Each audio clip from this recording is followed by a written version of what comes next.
Hi friends, welcome to my channel Deepa Hadiman tailors. ఇవాళ అయితే మనము పార్ట్ 1లో అయితే కటింగ్ వీడియోస్ పెట్టాము అండి. ఎవరైనా చూడకుంటే చూసేసేయండి. ఇప్పుడైతే నేను హ్యాండ్స్ స్టిచ్చింగ్ అయితే చూపిస్తున్నాను. అంబ్రెల్లా హ్యాండ్ స్టిచ్చింగ్ ఇలా స్టిచ్ చేసుకుంటే పర్ఫెక్ట్గా ఫిట్టింగ్ అయితే వచ్చేస్తుంది మీకు. మనమైతే ముందుగా శారీతో కట్ చేసుకున్న లేయర్ని అయితే ఫస్ట్ తీసేసుకోవాలండి. ఇలా ఫోల్డ్ చేసేసుకొని మధ్యలో ఒక కట్ అయితే పెట్టేసుకోవాలి. ఈ పెట్టుకున్న కట్ మనకు షోల్డర్ కుట్టు దగ్గర అయితే రావాలండి. ఇలా చూసారా. ఇప్పుడు మనము దాని మీద బ్లౌజ్తో కట్ చేసుకున్న లేయర్, బ్లౌజ్ పీస్తో కట్ చేసుకున్న లేయర్ని అయితే పెట్టేసుకోవాలి. చూడండి ఇలా ఇలా 2 కట్స్ ఒకటే వైపు ఉండాలండి. మీకు ఇవి కుట్టడం రాకపోతే 2 లేయర్స్ని ఒక స్టిచ్ అయితే వేసేసుకోండి మీరు కలిపి. ఇప్పుడు ఇలాగైతే షోల్డర్ కుట్టు దగ్గర నుంచి చంక దగ్గర వరకు ఇలాగైతే కొలుచుకోండి. మనకు కొంచెం ఎక్స్ట్రా వస్తుంది కదా, మన ఇష్టం అండి. మనకు కొంచెం నేనైతే కావాలనే ఎక్స్ట్రా పెట్టాను. నాకైతే కస్టమర్ ఫ్రిల్ కావాలని అడిగారు, అందుకే నేనైతే కొంచెం ఎక్కువ పెట్టాను. మీకు ఫ్రిల్ వద్దనుకుంటే మీరు కరెక్ట్గా పెట్టేసుకొని కట్ చేసేసుకొని స్టిచ్ చేసేసుకోవచ్చు. ఇప్పుడు నేనైతే ఇక్కడ నుండి స్టిచ్ చేస్తున్నాను చూడండి. ఇలాగైతే నిదానంగా మనకు బ్లౌజ్ ఎక్కడ లాగకుండా హ్యాండ్స్ ఇలాగైతే కుట్టేసుకోండి నీట్గా. ఇప్పుడు ఒక 1 ఇంచ్ దూరం నుంచి ఇలాగైతే ఫ్రిల్ పెట్టేసుకోండి. షోల్డర్ కుట్టుకి 1 ఇంచ్ దూరంలో ఇలాగైతే చిన్న కుచ్చు అయితే పెట్టేసుకోండి. మనకు ఇలా ఫ్రిల్ పెట్టేసుకోవడం వల్ల మనకి ఇంకా హ్యాండ్ ఇంకా బాగా కనిపిస్తుందండి. ఇక్కడైతే నాకు 2 కుచ్చులు అయితే వచ్చాయి. ఇప్పుడు ఇటువైపు 2 కుచ్చులు పెట్టేస్తాను. ఇలా సర్దేసుకుంటూ మనకు ఇప్పుడు హ్యాండ్స్వి 2 లేయర్స్, కింద బ్లౌజ్ అండి. కరెక్ట్ సమానంగా ఖర్చులు వచ్చేలాగా కుట్టేసుకోవాలి. మనము ఎక్కడ ఎగుడు దిగుడుగా రాకుండా ఇలాగైతే నీట్గా పెట్టేసుకొని స్టిచ్ చేసేసుకోవాలి. చూడండి ఇలాగైతే ఇప్పుడు అయిపోయిందండి. ఫ్రిల్ అయిపోయింది కదా, ఇక్కడ నుండి నార్మల్గా స్టిచ్ చేసేసుకోవచ్చు. 2 లేయర్స్ కలిపి బ్లౌజ్ పార్ట్కి ఇలాగైతే స్టిచ్ చేసేసుకోవాలి. చూడండి నాకైతే అటు 2 కుచ్చులు ఇటు 2 మన వీడియో ఎవరైనా ఫస్ట్ టైం చూస్తున్నట్లయితే ప్లీజ్ సబ్స్క్రైబ్ చేసుకోండి. ఇదైతే పైన క్లాత్ అయితే వీడియో నచ్చితే లోపల క్లాత్ కరెక్ట్గా లైక్ చేయండి. చూసారా చూడండి ఎంత అందంగా అయితే హ్యాండ్స్ వచ్చేస్తాయి.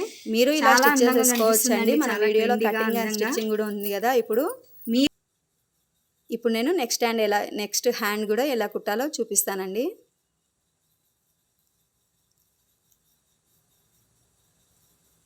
ఏ మోడల్ అయినా మీరు ఇలా పర్ఫెక్ట్ ఫిట్టింగ్తో అయితే కుట్టేసుకోవచ్చు అండి. ఇప్పుడు నేనైతే ఏం కొలుచుకోవడం లేదు, ఒక హ్యాండ్కి కొలుచుకొని పెట్టేసుకున్నాం కదా. ఇప్పుడు అదే విడ్త్తో మనమైతే కట్ చేసేసి ఉంటాం కాబట్టి సేమ్ అలాగే పెట్టేసి ఎక్స్ట్రా వచ్చిన పీస్ని ఇలా కట్ చేసేస్తున్నాను. 2 లేయర్స్ని ఇలా బ్లౌజ్ మీద పెట్టి ఇలాగైతే హ్యాండ్ స్టిచ్ చేసేసుకోవాలండి. చూసారా, ఎక్కడ లాగకుండా స్టిచ్ చేసేసుకోండి. నీట్గా వచ్చేస్తుంది. మనకు లాగితే బ్లౌజ్ సాగిపోయి పాడైపోతుందండి. ఇప్పుడు మనకు ఇక్కడ షోల్డర్ దగ్గర నుంచి 1 ఇంచ్ దూరంలో అయితే ఇలాగైతే ఫ్రిల్ పెట్టేస్తున్నాను చూడండి. ఇటువైపు 2 ఫ్రిల్స్, ఇటువైపు 2 ఫ్రిల్స్ అయితే వస్తాయి. చూసారా, వీడియో లాస్ట్ వరకు చూడండి, స్కిప్ చేయకుండా చూడండి ఫ్రెండ్స్. నేను సైడ్ జాయింట్స్ ఎలా చేయాలో కూడా చూపిస్తాను చూడండి. స్కిప్ చేయకుండా చూడండి. లాస్ట్కి మనకి హ్యాండ్స్ ఎలా వస్తాయి అనేది కూడా చూపిస్తాను. చూసారా, ఇలా నిదానంగా సర్దుకుంటూ కుట్టేసుకోవాలండి.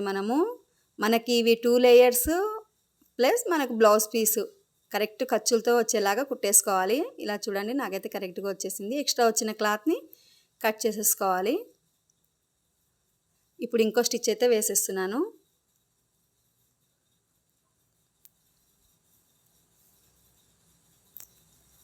ఎప్పుడు నార్మల్ హ్యాండ్స్ కాకుండా ఇలా కూడా బాగుంటాయండి. నాకైతే కస్టమర్స్ ఎక్కువ కుట్టించుకుంటారు ఈ మోడలు. చూసారా, ఇప్పుడు మనము సైడ్ జాయింట్స్ చేసుకోవడానికి అయితే మనకు హ్యాండ్స్ దగ్గర నుండి అయితే మనం తీసుకోకూడదండి. ఇది 29 నుండే మనమైతే స్టిచ్ చేసేసుకోవాలి. నాకు నడుము అయితే 29 ఇంచులు అయితే వచ్చింది. నేను నడుముని 4 భాగాలు చేసేసి ఇలాగైతే ఫ్రంట్ పార్ట్ లో 7.5కు కొంచెం పట్టి దగ్గర 7.5 ఇంచులు, 7.5 పెట్టేస్తున్నాను. కాజా పట్టి దగ్గర 7.5 ఇంచులు అయితే మార్క్ చేసేసుకొని వెనక వీపు కూడా ఫోల్డ్ చేసేసుకొని 7.5 ఇంచులు అయితే పెట్టేసి స్టిచ్ చేసేస్తానండి. చూడండి, కాజా పట్టి వైపు కూడా 7.5 అయితే పెడుతున్నాను. ఇక్కడి నుంచి 7.5 ఇక్కడ వెనక పార్ట్కి కూడా ఫోల్డ్ చేసేసి ఇలాగైతే 7.5 తీసేసుకొని పెట్టేసుకుంటున్నానండి. ఇప్పుడు చూపిస్తాను ఇప్పుడు చూడండి. చూడండి, మనం కింది నుండి అయితే జాయిన్ చేసుకోవాలి. ఈ హ్యాండ్స్ రెండు కుట్టేటప్పుడు మార్కింగ్స్ సమానంగా పెట్టుకోండి. పెట్టేసి ఇలా సమానంగా పెట్టేసుకొని ఖర్చులు ఇలా మన ఖర్చులు వైపుకి పైనకి వచ్చేలా వచ్చేలాగా పెట్టేసుకొని కుట్టేసుకోవాలి. ఇలాగైతే స్టిచ్ చేసేసుకోవాలి. ఇక్కడే ఒక టిప్ చెప్తాను చూడండి. ఇప్పుడు మనం ఈ చంక దగ్గర దాని మీద ఒకటి వచ్చే వరకు కరెక్ట్ లూజ్ అయితే పెట్టేసుకోవాలండి.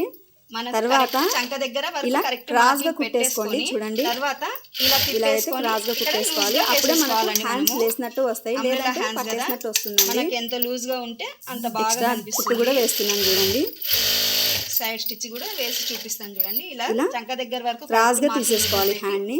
ఇక్కడ సైడ్ కి ఇంకో సైడ్ కూడా కుట్టి చూపిస్తాను చూడండి. చూసారా, మనం మార్క్ చేసింది కరెక్ట్ గా పట్టేసుకొని ఇలాగైతే చంక దగ్గర వరకు కరెక్ట్ లూజ్ అయితే తీసుకోవాలి. హ్యాండ్స్ రెండు కూడా 4 లేయర్స్ కూడా ఇలా పైన భాగంలోనే రావాలండి. మనకి ఇలా కింద ఉండవద్దు. ఇలా చంక దగ్గర వరకు ఇలా ఖర్చు పెట్టుకున్నాం కదా, అక్కడ వరకు స్టిచ్ వచ్చేలాగా వేసేసి అవుట్ అయిపోతుంది. హ్యాండ్స్ అనేది అసలు సరిగా రావండి. ఇక్కడ ఇలా పెట్టుకొని ఖర్చు వేసి ఇలా వేసుకొని ఇలా సైడ్ కి మాత్రం క్రాస్ గా తీసుకోండి. హ్యాండ్ సైడ్ కి సరే, ఇలా తీసుకుంటే చాలా బాగా వస్తుందండి హ్యాండ్. నేను లాస్ట్ కి చూపిస్తాను మీకు హ్యాండ్ ఎలా వచ్చిందో. వీడియో స్కిప్ చేయకుండా చూడండి ఫ్రెండ్స్. ఈ బ్లౌజ్ వేసుకుంటే ఎలా ఉందో కూడా చూపిస్తానండి. ఇప్పుడు సైడ్ కి వీడియో చూస్తూ ఉండండి. ఇప్పుడు చూడండి హ్యాండ్స్ ఎలా వచ్చాయో చూపిస్తాను. చూడండి, చాలా బాగా అనిపిస్తున్నాయి కదా. మీరు కూడా ఇలాగే కుట్టుకోవాలనుకుంటే మన ఛానల్లో కటింగ్ వీడియో కూడా ఉంది, అది కూడా చూసేసి ఇలాగైతే కుట్టేసుకోండి. మన ఛానల్ని ఎవరైనా ఫస్ట్ టైం చూస్తున్నట్లయితే ప్లీజ్ సబ్స్క్రైబ్ చేసుకోండి. వీడియో నచ్చితే లైక్ ఇవ్వండి ఫ్రెండ్స్. మన ఛానల్లో ఇంకా ఇలాంటి మోడల్స్ చాలా పెడతానండి. Thanks for watching friends.